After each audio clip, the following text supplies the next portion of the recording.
personality types. So personality types பற்றி நம்ம முன்னாடி பார்த்துருக்கோம். ஸோ 5 பர்சனாலிட்டி டைப்ஸ் இருக்குது. அதில் மெயின் வந்து கன்சர்வேட்டிவ், லிபரல், இந்த ரெண்டு குரூப் தான் மெயினாக பார்க்கணும். இந்த OCEAN, அதில் ஓப்பன் டைப் பீப்புள் தான் லிபரல் பீப்புள் சொல்கிறோம். சி தான் கான்ஷியஸ் பீப்புள், கான்ஷியஸ்னஸ், கன்சர்வேட்டிவ்ஸ்ன்னு சொல்கிறோம். ஸோ இதுதான் ஃபஸ்ட்டு டாப் 2 மெயின் வச்சுக்கலாம். ஸோ ஃபஸ்ட்டு எதுக்கு இந்த 5 குரூப்பாக பிரிக்கிறோம்னா, 5 குரூப்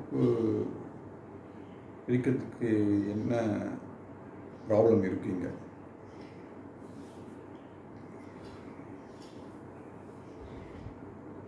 ஸோ நம்மளுக்கு ஃபஸ்ட்டு ப்ராப்ளம் இருக்கிறதுனால சொல்யூஷனை தேடுறோம். ஸோ ஃபஸ்ட்டு என்ன ப்ராப்ளம் இருக்குது,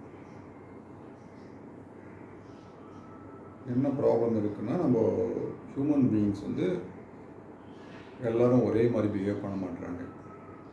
ஸோ எல்லோரும் ஒரே மாதிரி பிஹேவ் பண்ண மாட்டுறாங்கன்னும் போது ஒருத்தரும் ஒரு மாதிரி டைப்பாக பிஹேவ் பண்ணும்போது, இப்போது 800 கோடி பேர் இருக்காங்கன்னா 800 கோடி பேரை புரிஞ்சுக்கிறதும் கஷ்டம்.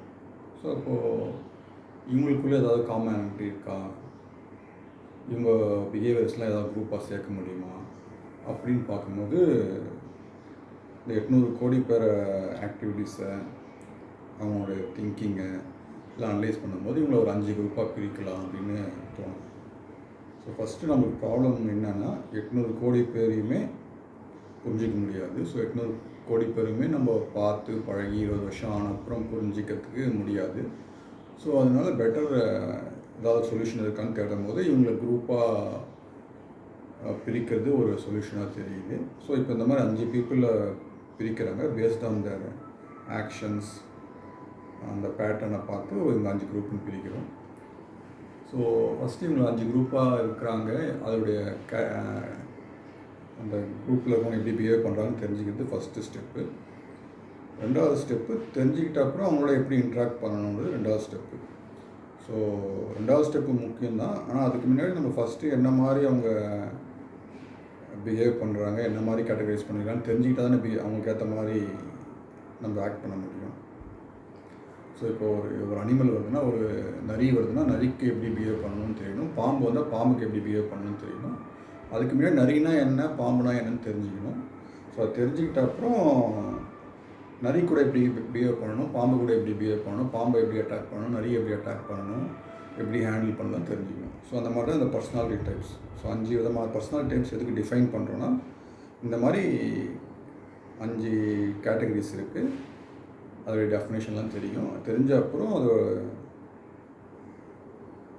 எப்படி அந்த 5 டைப் ஆஃப் கேட்டகரிஸோட பீப்புளோட நம்ம இன்ட்ராக்ட் பண்ணுறது, கன்சர்வேட்டிவ் நம்ம எப்படி பேசணும், எது அவங்க ஹை வேல்யூ பண்ணுறாங்க, அவங்க ஹை வேல்யூ பண்ணுறத தான் நம்ம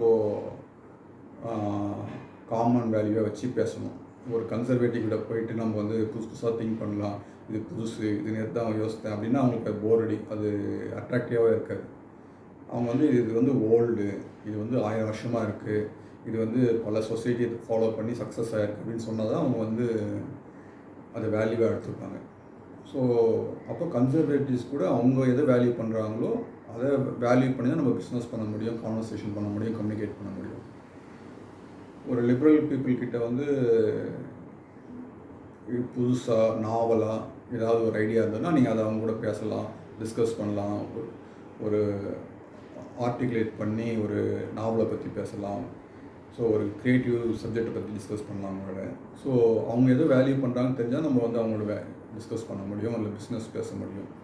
ஸோ அது வந்து அதுக்கு முன்னாடி அது கம்யூனிகேட் பண்ணுறதுக்கு முன்னாடி அவங்க வேல்யூ என்னன்னு தெரியணும். ஸோ அதனால் அவங்களோட டைப்ஸை தெரிஞ்சுக்கிட்டு அதுக்கப்புறம் அவங்களோட எப்படி கம்யூனிகேட் பண்ணுறதுன்னு பார்க்கணும். ஸோ இதுதான் பர்சனாலிட்டி பற்றி நம்ம தெரிஞ்சுக்க வேண்டியது,